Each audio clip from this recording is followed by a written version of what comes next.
अमित गर्ग जी, राधे राधे महाराज जी। महाराज जी, संसार में हम अक्सर देखते हैं कि जो लोग छल कपट या असत्य के मार्ग पर चलते हैं वे बाहरी रूप से अधिक सुखी, सफल और सम्मानित दिखाई देते हैं, और वही जहाँ जो मनुष्य सत्य, निष्ठा और धर्म के पथ पर चलता है उसे अधिक संघर्ष, पीड़ा और परीक्षा। जिसको मृत्यु दंड दिया जाता है उसकी आखिरी इच्छा पूर्ति की जाती है, नहीं की जाती ना। इनकी आखिरी इच्छा पूर्ति हो रही है। ये जो पाप कर्म कर रहे हैं, ये जो धर्माचरण कर रहे हैं, इनके पुण्यों का नाश हो चुका है। कुछ पुण्य बचे हैं, वही आखिरी इच्छा पूर्ति हो जा रही है। इसके बाद सर्वनाश हो जाएगा, विनाश हो जाएगा। यहाँ न को कुल रोवन निहारा, राम विमुख असहाल तुम्हारा। मंदोदरी जी रावण को देख करके जब बिखरी खोपड़ियां और भुजाएं पड़ी हैं तो सोच रही है वही रावण है। जब चलता था तो पृथ्वी कांपती थी, चलत दशानन डोलत अवनी। भुजाओं को ठोक देता था तो लोक के लोक खाली हो जाते थे। आज वही रावण बंदरों के पैरों की ठोकर में उसकी खोपड़ियां फुटबॉल की तरह दौड़ रही मैदान में। तो कहा राम विमुख असहाल तुम्हारा, रहा न को कुल रोवन निहारा। तुम्हारी आखिरी इच्छा पूर्ति की जा रही है। जैसे मृत्यु का दंड देने वाले पूछा जाता तुम्हारी आखिरी इच्छा क्या है, बोले हमको ये खवा दो, ये दिखा दो। हाँ, तो वो खवाया जा रहा है तो देखकर कुछ ये मत वालों के सुखी है। अब वो गड़ासे के नीचे जाने वाला है, अब उसका नाश होने वाला है। दीपक की तरह जलो, धर्म पूर्वक चलो तो कुल परंपरागत चलोगे। हाइलोजन की तरह जलोगे, फ्यूज हो जाओगे। अधर्माचरण करने वाला हाइलोजन की तरह प्रकाशित होता है, फ्यूज हो जाता है, क्योंकि उसके सुकृत नष्ट हो जाते हैं।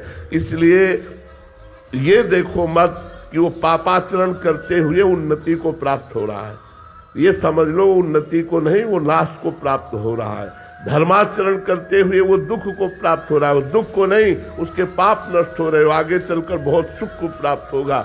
जैसे दुर्योधन बड़ा फूला हस्तिनापुर के सिंहासन के लोभ में, चूंकि पिता बैठे हुए थे, मनमानी दुर्व्यवहार किया पांडवों के साथ।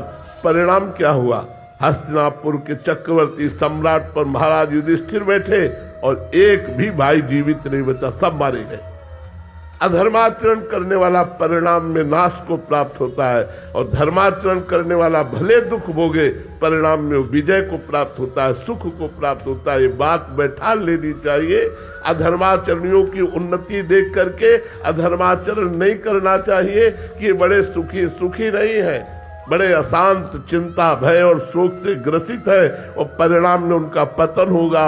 उनमें विपत्ति और दुख का ऐसा तांडव मचेगा कि वो नष्ट हो जाएंगे। महाराज जी, आप तो सबके हृदय की अंतःकरण की स्थिति को जानते हैं। महाराज जी, ऐसे जनों की अंतःकरण की स्थिति बड़ी भयावह, बड़ी गंदी होती है, बड़ी गंदी होती है। बाहर से नकाबपोश की तरह मुस्कुराते दिखाई देते हैं, हंसते दिखाई देते हैं, अंदर जलते हैं।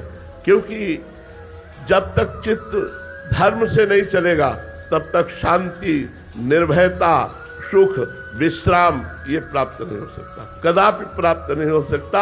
जीवन भर जलते रहते हो, मरने के बाद नरक में जलाए जाते हैं, नरक में दुख भोगना पड़ता है। इसलिए पाप से डरो, अधर्माचरण से डरो, यही दुख भोगना पड़ता है। नरक की तो बात जाने दो। अवश्य में भोक्तव्यम कृतम कर्म शुभाशुभम। जो शुभ और अशुभ कर्म किए जाते हैं उनका भोग भोगा जाता है। इसलिए पापाचरण से डरो, पापाचरण मत करो। देखो, बचपन से भजन मार्ग में लगा हूं, किसी जन्म का पाप कर्म हमारे ऊपर लागू हुआ तो दोनों किडनी फेल हो गई। कर्म, भीष्म जी इतने बड़े महाभागवत बाल ब्रह्मचारी धर्मात्मा, 6 महीने बाणों की सैया पर। कर्म अवश्य में भोक्तव्यम, भोगना पड़ेगा। फिर जो पाप कर्म कर रहे हैं उनकी तो बात जाने दो। महाराज जी, परिवार पे भी इसका असर पड़ता है? हाँ, क्यों नहीं, संबंध का तो होता ही है। अगर तुम कोई क्राइम करो तो तुम्हारे पूरे परिवार को प्रताड़ित किया जाएगा।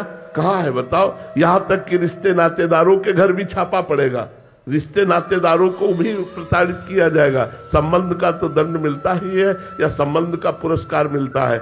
अच्छा कार्य करने वाला राजकीय कर्मचारी तो माता पिता रेल में फ्री, संबंध का ही तो उसको सुविधा मिल रही है, संबंध से ही उसे दुख और दुविधा मिलती है। तो पिता अधर्म आचरण कर रहा है तो बच्चे भी उसका भोगेंगे? बिल्कुल, बच्चा करेगा तो बाप को भी भोगना पड़ेगा, बाप की भी निंदा होगी, उसको भी गालियां मिलेगी, समाज में उसको सर नीचा करना पड़ेगा।